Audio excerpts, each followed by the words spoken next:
It's that time of year again when our dental days have come around. So Elliott the vet is here, Peter the dentist is here, and we've just headed down to Bua the clouded leopard. She's just been darted, we're waiting for her to go to sleep, and then we are going to take her to the vet room to make a start.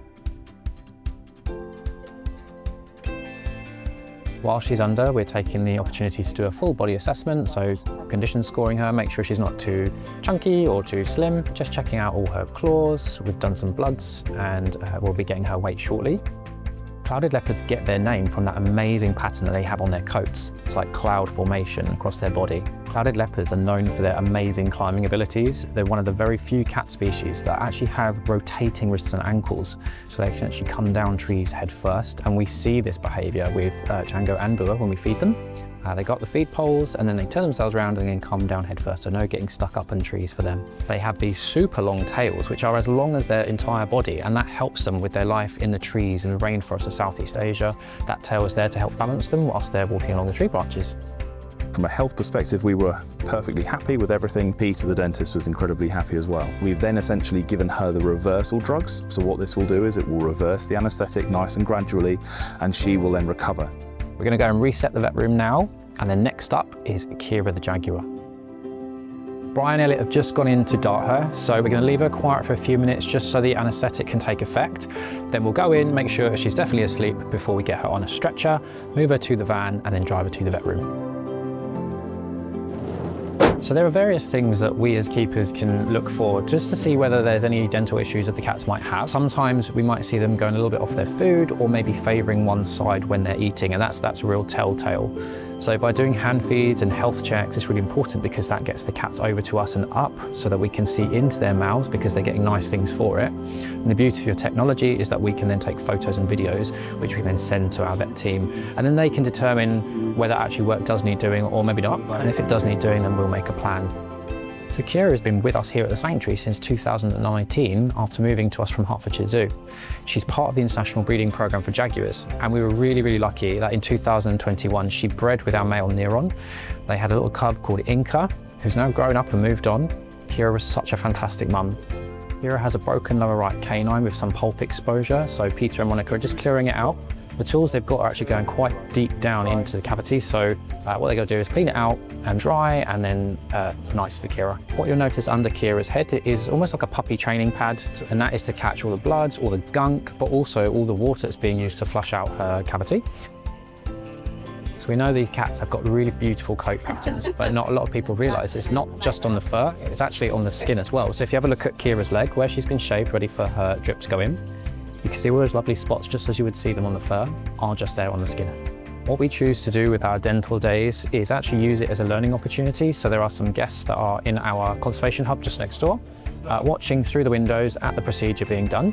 We've been able to mic up the team, and then our speakers that they can hear in their room, so they can ask us questions and we can answer questions about what exactly we're doing. Everything went smoothly, and Keira's now back in her den. She's been given the reversal drug. And so we just have to monitor to make sure that her breathing stays nice and stable.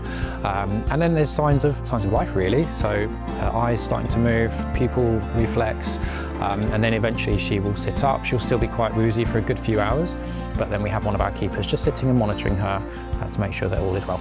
Third cat on the list is Shaka the white lioness. Brian and Elliott have just headed up to go and dart her, so I'll be taking Peter and Monica up shortly just to see whether actually work needs to be done. Do a little basics like a vaccination in the den, or we'll be bringing her back to the vet room.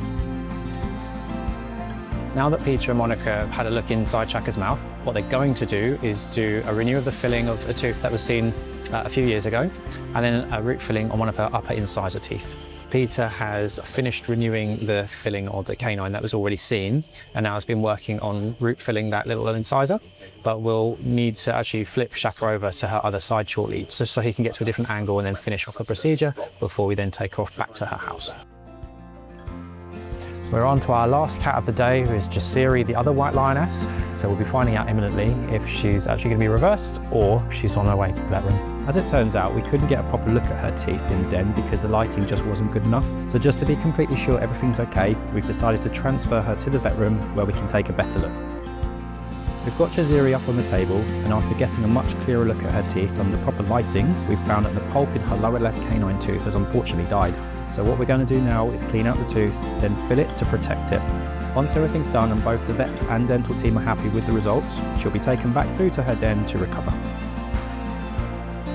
So we're here for day 2 of the dental days. Got multiple cats that might need some treatment today, so we've got Peter and Elliott here to have a look at them. First on the list for today is going to be Bosen, our fishing cat. So the whole procedure and anaesthetic went really well. The vets are really happy with him. We found that he did have a couple of issues with both upper canines, which have now been filled. He's also had some treatment for one of his elbows, which we'd seen some lameness on previously. So he is going to be going to his den to recover. So he'll be monitored just whilst he wakes up, and we can move on to the next patient. Next to head into the vet room is Lira, one of our African lions.